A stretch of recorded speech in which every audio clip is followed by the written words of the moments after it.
Assalamualaikum warahmatullahi wabarakatuh. Perkenalkan, nama saya Muhammad Iwiza Mahendra. Saya dari Sekolah SMA Negeri 1 Kampung Rakyat kelas 11-2.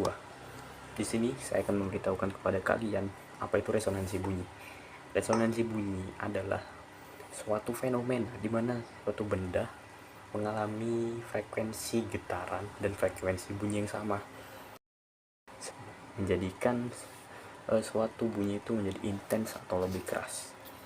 Bagaimana contohnya? Contohnya itu seperti gendang, gitar, dan ruangan. Bisa diambil dari situ. Untuk lebih jelas lagi, di sini saya akan memperlihatkan kepada kalian semua tentang video praktek resonansi bunyi. Di video pertama, saya akan menggunakan gelas sebagai medianya. Perlu diketahui lagi, gelas yang digunakan harus gelas seperti ini dan harus yang kaca. Bagaimana cara pekerjaannya? Di video yang pertama, saya akan memasukkan air ke dalam gelas ini. Di videonya airnya itu pertama segini, yang kedua itu setengah, dan yang ketiga itu seperempat dari volume air di volume gelasnya. Oke. Nah, bagaimana cara kerjanya? Setelah gelas yang kalian sudah isi air ini, kalian letakkan, lalu masukkan jari kalian ke putar sampai menghasilkan yang namanya getaran, dan terjadilah namanya fenomena resonansi bunyi. Oke, tanpa basa-basi, mari kita lanjut ke videonya. Cepat, kau satu mbak kejutan. Dah, aku.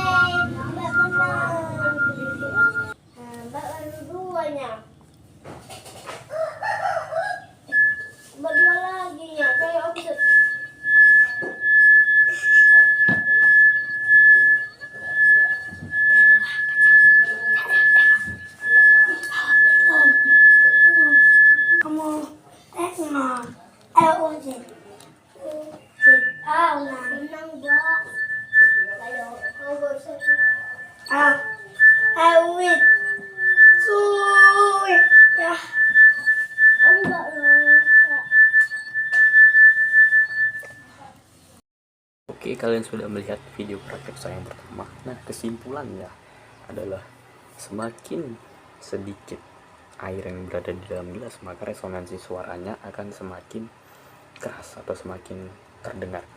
Nah, jika ada yang bertanya, apakah harus menggunakan air agar terdengar suara yang jelas? Oh, tidak. Jika teman-teman tidak menggunakan air pun akan terdengar suara yang jelas. Bagaimana? Ya, tetap sama caranya. Basahi jari, lalu putarkan. Nah, jika ada yang bertanya lagi, bagaimana jika airnya penuh dengan gelas? Yang terjadi yang pertama itu, teman-teman tetap menghasilkan resonansi bunyi, cuman ya dia bakalan lebih sedikit resonansi bunyinya. Oke, next kita akan masuk video yang kedua. Sebelum masuk ke video yang kedua, saya di sini terlebih dahulu akan menjelaskan kepada kalian semua. Yang pertama itu, di media saya menggunakan media yang berupa wadah ember. Yang kedua itu ada pipa paralon, penggaris, dan sebuah aplikasi yang bernama frekuensi generator yang bisa kalian download di Google Play Store atau di App Store. Nah, bagaimana cara penggunaannya? Untuk dari aplikasinya, kalian buka saja aplikasinya.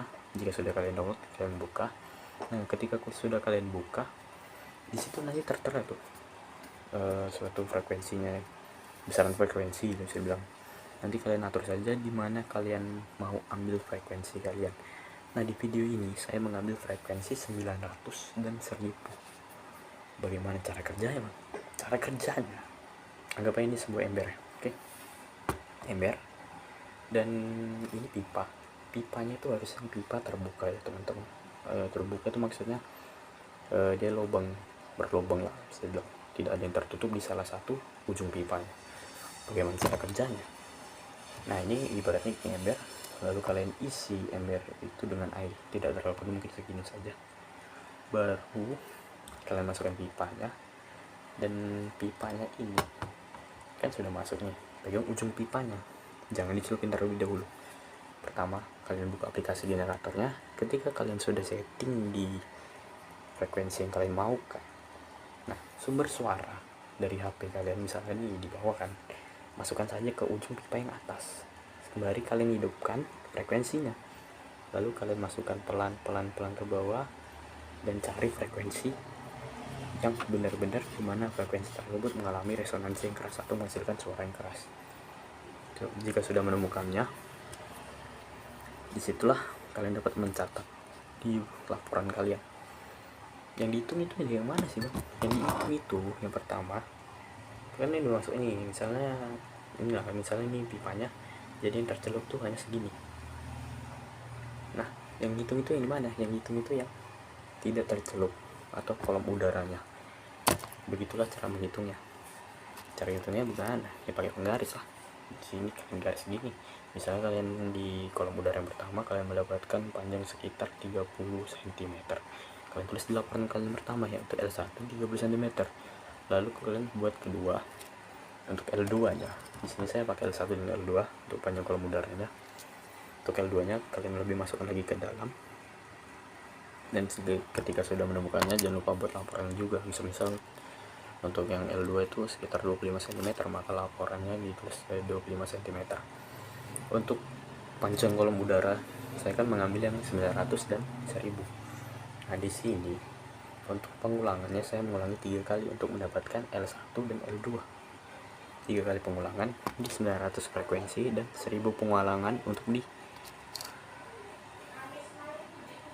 3 kali pengulangan untuk di 1000 frekuensi juga. Untuk lebih lanjutnya kalian bisa lihat video saya. Oke.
Dari video yang tadi dapat kita ambil laporannya. Yang pertama, untuk dari pertama itu adalah panjang kolom yang pertama untuk dari frekuensi 900 Hz itu sebagai berikut, dan untuk panjang kolom yang kedua adalah sebagai berikut.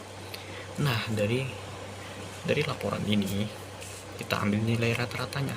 Nilai rata-ratanya adalah 47,67 dan 39,63. Lalu untuk kedua kita cari panjang kolomnya atau total panjang kolomnya.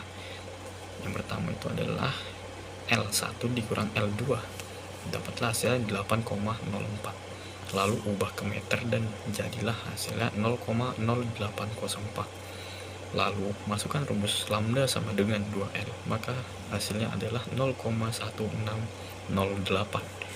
Dan untuk mencari kecepatannya, Yang pertama, masukkan rumus V sama dengan lambda dikali F, dan terdapatlah 0,1608 dikali dengan 900 Hz, maka hasilnya adalah 144,72. Begitu juga dengan yang 1000. Begitulah cara pencarian dari laporan untuk video saya yang kedua. Berikut adalah laporannya. Dapat dipahami mungkin? Nah, kalian sudah melihat video saya tentang resonansi bunyi. Dari kedua video tersebut, saya sudah menjelaskan dan sudah membuktikan bahwa resonansi bunyi itu gampang ya cara membuatnya, dan unik sekali. Mungkin yang tidak tahu tentang resonansi bunyi akan bertanya, bagaimana bisa sebuah gelas dengan jaring diputar-putar menghasilkan suara? Itulah fisika, boy. Magis maksudnya guys, magic. Oke, sekian video presentasi dari saya. Semoga bermanfaat dan dapat dimengerti. Mohon maaf bila ada kesalahan. Saya akhiri. Assalamualaikum warahmatullahi wabarakatuh. Goodbye.